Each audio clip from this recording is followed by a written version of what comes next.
ఈ వాక్యాన్ని వీక్షిస్తున్న సహోదరి సహోదరులందరికీ క్రీస్తు పేరట వందనములు.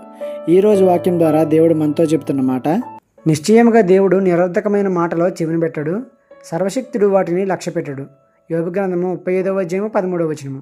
మన భాషలో చెప్పాలంటే విశ్వాసం లేకుండా చేసిన ప్రార్థన కానీ, స్వార్థంతో వేరే వాళ్ళ కోసం చేసే ప్రార్థన కానీ, పాపంలో ఉంటూ ప్రార్థనలు చేస్తే గాని దేవుడు వాటిని లక్ష్య పెట్టడంట. మరి ఎలాంటి ప్రార్థనలు ఆలకిస్తాడు దేవుడు? నిజముగా చేసిన ప్రార్థన, విశ్వాసంతో కూడిన ప్రార్థన, హృదయంలో ఎలాంటి పాపం లేకుండా చేసే ప్రార్థన, ప్రార్థించేటప్పుడు ఎలాంటి తప్పుడు ఉద్దేశం లేకుండా ప్రార్థించాలి. ఇలాంటి పూర్ణ మనసుతో చేయబడిన ప్రార్థనలు తప్పక వింటాడు. మరి మన ప్రార్థనలు ఎలా ఉంటున్నాయి?